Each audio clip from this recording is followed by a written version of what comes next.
Eh bien salut tout le monde, c'est Romain de la chaîne Tech News et Test. Je sais, vous le savez pour la plupart. Aujourd'hui on se retrouve parce que ça fait longtemps que vous me demandez des nouvelles de cette caméra, ça y est, qui est venue dans la Tech News Team depuis début 2016. C'est une caméra de chez Sony. J'avais comparé à peu près au départ entre Panasonic, Sony, Canon, etc. Tout ce qui pouvait se faire, au niveau du budget aussi parce que c'est des gros coûts. Le but de cette vidéo va pas du tout être le fait de comparer, si vous voulez, tout ce qui est réflexe Canon, caméra portable, etc. Je veux vraiment juste vous donner à mon goût les points faibles et les points forts. C'est pour ça que je voulais passer un peu plus de temps à tester cette caméra et que je voulais pas déballer le premier jour. C'est une caméra à la base qui va être faite pour du reportage.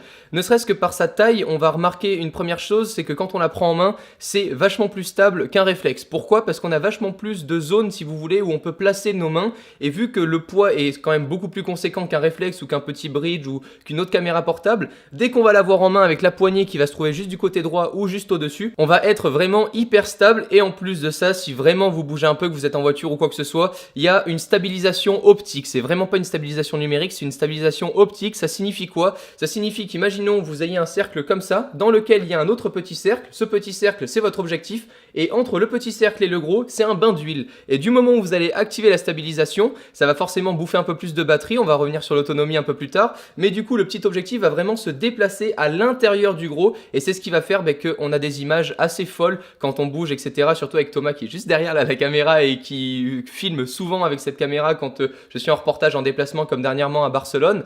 Vu que je suis toujours à Barcelone, mais vous verrez cette vidéo un peu plus tard.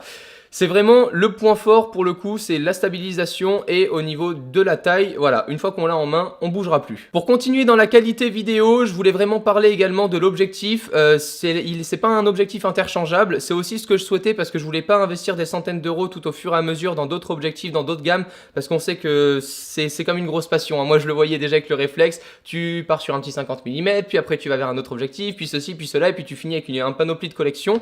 Donc c'est vraiment pas mon but. Là on a un objectif plutôt correct, on a du grand angle, encore une fois c'est une caméra à la base qui est faite pour du reportage, donc on va vraiment avoir la base de ce qu'il nous faut pour pouvoir tout filmer. On va avoir un zoom 20 fois, donc ça va être largement suffisant pour venir zoomer, etc., s'amuser un peu quand on est en convention à faire des gros zooms, des zooms avec la foule. Voilà, on aura de quoi s'amuser en tout cas dans la globalité de la caméra. Ensuite, je pense qu'il faut vite venir au niveau de la vidéo, de l'enregistrement, et c'est vraiment ça qu'elle va nous permettre de faire dans un premier temps. Après, j'avais découvert cette caméra là juste avant d'avoir entendu parler de l'A7S II, on va y revenir un peu aussi après, c'est toujours chez Sony, et pour le coup il y a plein de points négatifs et plein de points positifs qu'on va pas retrouver chez les deux caméras. Pour finir tout d'abord avec la qualité vidéo, on va pouvoir enregistrer au maximum en Ultra HD. Sur le packaging et de partout c'est marqué 4K, mais officiellement c'est du 3840 par 2160 pixels enregistré en 60 images par seconde avec un débit qui s'élève à 150 mégabits par seconde au maximum. C'est pour ça également qu'au niveau du stockage j'ai pas mal changé, puisqu'à l'époque j'étais sur de la carte SD comme là quand j'enregistre avec le réflexe Canon 60D,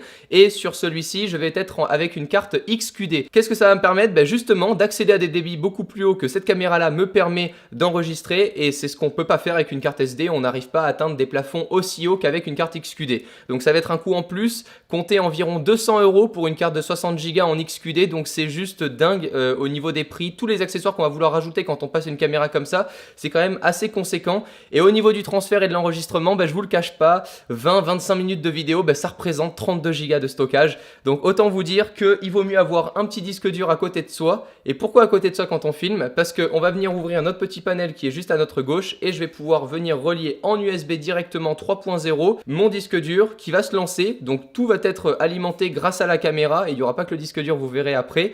Et on pourra, grâce au panneau de configuration, choisir de copier tous ces plans, de copier certains plans de notre carte XQD dans le disque dur, afin de vider notre carte XQD et pouvoir enregistrer encore une fois par la suite sans revenir à la maison, sans être sur le PC. Les débits sont beaucoup plus longs que si on était sur le PC, faut pas non plus en demander trop, hein, c'est une petite bestiole, mais c'est voilà, c'est un tout qui est hyper pratique à utiliser. Et sinon, pour venir copier nos films sur le PC, ce sera par mini USB tout simplement. Pour terminer sur les ports que va nous permettre d'avoir cette caméra là, on va pouvoir avoir du RCA jaune, blanc et rouge, hein, c'est du câble basique, mais également de l'HDMI, et pas de l'HDMI qui va nous downscale directement, et on va revenir sur ce mot là juste après, notre image image en 3840 pixels par 2160 en 1080p, mais pour le coup on va vraiment pouvoir avoir de la Ultra HD qui sort de notre caméra vers notre carte d'acquisition. Donc si votre carte d'acquisition vous permet sur votre PC ou ailleurs, je ne sais quoi, d'avoir de l'Ultra HD en encodage, et ben c'est parfait, vous allez pouvoir récupérer et directement réencoder en temps réel pour faire du streaming, du live, de tout ce que vous voulez de la Ultra HD. Si c'est pas le cas et par exemple de mon côté j'utilise les petits Avermedia, et bien je vais relier tout simplement ma caméra en HDMI à mon Avermedia. Lui il va tout simplement prendre mon image en Ultra HD, il va la transformer en 1080p puisqu'il n'est pas assez puissant pour traiter de la Ultra HD. Mais du coup, qu'est-ce que ça fait et pourquoi ça sert aujourd'hui d'avoir une caméra dite 4K? C'est pas pour l'exporter et pour présenter un fichier en 4K obligatoirement. C'est tout simplement quand on va avoir une image qui est officiellement 4 fois plus grande que du 1080p, et ben on va la rapetissir 4 fois par derrière pour avoir une image vidéo 4 fois supérieure au niveau des pixels. Les pixels vont être beaucoup plus proches les uns des autres quand ils seront forcément réduits de 4 fois, et c'est ce qui va nous permettre d'avoir une image en 1080p hyper nette. Pour un petit exemple, allez voir le vlog qui se nomme, je crois, je l'avais nommé ainsi, l'Oculus Rift au bout du monde ou un truc, attendez, c'était Skype avec l'Oculus Rift. Vous allez aller voir ce vlog là et à la fin, il y a un plan de la lune que j'ai filmé avec cette caméra là en Ultra HD et que j'ai rendu en 1080p. Le résultat est bluffant, surtout quand après je l'exporte en 50 mégabits seconde, même si ça l'a enregistré en 150, il faut que ça soit cohérent avec mes autres plans, mais pour le coup c'est vraiment pour ça à la base que ça sert une caméra aussi puissante, pas forcément pour exporter directement de l'Ultra HD. Quand on va avoir une belle image et cette caméra nous permet d'ouvrir jusqu'à 1,7, tout simplement le but c'est d'avoir une ouverture assez profonde pour pouvoir laisser rentrer un maximum de lumière, et c'est vraiment pour ça qu'ils ont voulu ouvrir à temps, c'est pas du tout pour avoir un super beau flou à l'arrière puisque ça ne le fait absolument pas, c'est pas le but premier d'une caméra comme ça. Quand j'enregistre des belles images, du coup là pour le coup il y a le Canon 60D qui s'occupe juste de la vidéo, et là ma caméra je suis en train actuellement d'enregistrer puisque je peux bénéficier grâce à cette caméra là de 2 entrées en XLR. Pour la plupart d'entre vous qui regardent cette vidéo là et qui en sont déjà là, parce que ça fait un bon moment que je parle, vous connaissez le câble audio jack, c'est le câble que tout le monde a avec son casque, avec son micro, etc. C'est des tout petits câbles en 2,5 ou 3,5 mm. Là le XLR c'est ce qu'utilisent par exemple les DJ sur les tables de mixage, en radio, etc. Et ça va nous permettre en fait grâce à ce câble à la fois de faire passer l'audio mais à la fois l'alimentation pour que le microphone soit actif tout simplement. Et le plus beau dans tout ça, c'est que par exemple vous allez prendre le micro de Monsieur Koé à énergie, vous allez pouvoir le brancher directement à la caméra. Le micro de chez Koé il n'a pas d'alimentation à l'intérieur, il lui faut une bestiole derrière qui l'alimente pour que le son soit nickel à entendre, sinon le micro est beaucoup trop puissant pour fonctionner sans son comme la plupart de nos micros pour le téléphone, etc. Là pour le coup je vais juste venir le brancher, j'active le plus 48 volts et j'ai une alimentation fantôme à l'intérieur qui va pouvoir fournir du 48 volts pour 2 microphones que je vais pouvoir gérer grâce à la petite table de mixage qui est juste ici. Et ce qui est dingue, c'est que si je veux avoir un son ambiant de ma pièce, mais plus par exemple le son là avec le microphone Rode, c'est le NTG2 que j'utilise pour le coup. Au niveau rapport qualité-prix, pour l'instant j'en suis très content, c'est un micro perche, il fonctionne à peu près comme si vous voulez, vous le mettez un peu plus loin de vous, c'est la fonction d'un micro perche et ça va faire comme si en fait vous avez un rayon laser qui va venir pointer sur votre bouche et ça va vraiment juste enregistrer ce que le micro voit. Là par exemple le micro il passe vraiment comme ça, donc tout le son qui arrive ici est capté mais tout le son ambiant autour est beaucoup moins capté et il va être alimenté directement. Sur celui-ci je peux mettre une pile en plus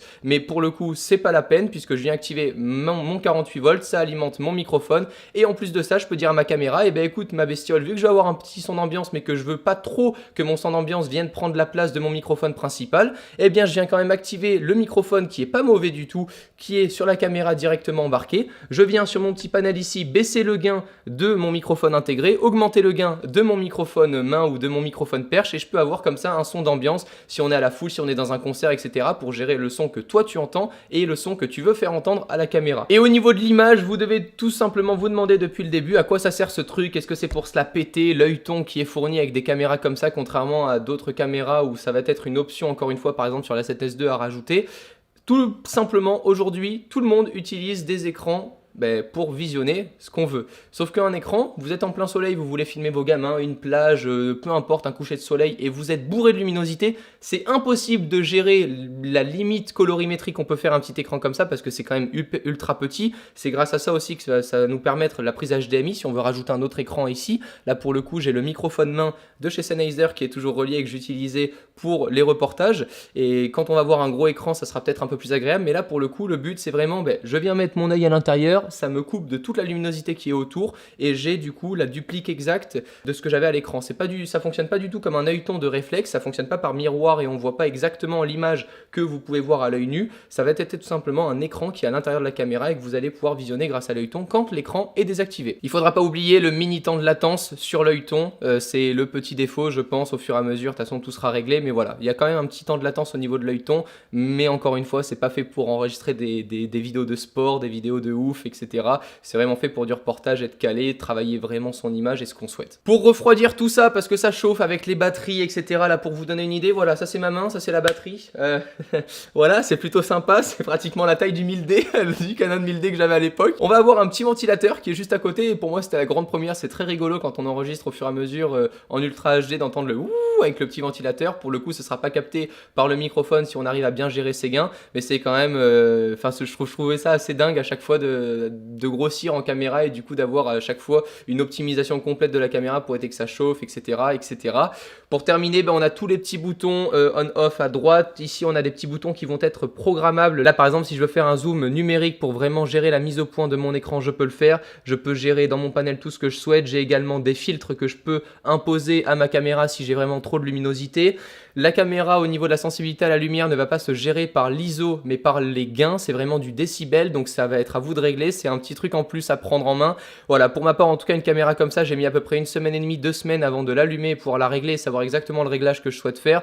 Encore une fois ça fait un bon moment que je suis dessus, c'est pas du tout le type de caméra que je conseille à vous jeunes youtubeurs qui voulez vous lancer juste pour faire du podcast ou partager des voyages ou quoi que ce soit. C'est vraiment une caméra dite plus professionnelle, c'est pour rentrer dans les caractéristiques professionnelles et pourquoi pas par la suite atterrir avec des vraies caméras TV ou alors de la RED ou alors voilà, enfin voilà des grosses caméras mais qui sont beaucoup plus grosses à utiliser. Il faut vraiment avoir une utilisation spécifique. Aujourd'hui si vous avez un budget qui tourne autour des 5000 € parce que c'est ce que ça coûte au total avec le trépied, avec le microphone, avec la caméra, c'est un budget de 5000 € si vous voulez évoluer sur une telle caméra. Je vous conseille plutôt de viser pourquoi pas la 7S2 qui est vachement plus simple déjà à prendre en main. On a la prise comme un réflexe, ça va être moins encombrant, plus léger donc, et en plus de ça, ça va pouvoir vous permettre de faire de la photo à côté donc ça sera voilà, un peu plus présent pour le grand public. Je pense qu'une caméra comme la 7S2 fera très bien l'affaire et c'est surtout au niveau de la sensibilité à la lumière, c'est même pas la peine d'aller essayer sans panneau LED ou quoi que ce soit, d'aller filmer à l'extérieur en pleine nuit, un petit reportage avec une ruelle à peine éclairée, vous verrez strictement rien ou alors si c'est comme si vous jetteriez du sable devant la caméra quoi, tellement c'est dégueulasse, c'est pas fait pour, mais au soleil ça marche d'enfer. Je pense en avoir terminé, il y en a tellement à dire sur cette caméra là. Je finis avec le chargeur, voilà que j'avais mis à côté comme ça, voilà la taille du chargeur aussi, c'est un coup, c'est de l'entretien aussi, voilà faut pas oublier de toujours bien la ranger, etc., nettoyer, blablabla. J'en ai fini avec cette caméra posée sur le gros trépied Manfrotto, pour celles et ceux qui vont demander en fin de vidéo, mais t'as pas présenté le trépied, voilà, c'est fait.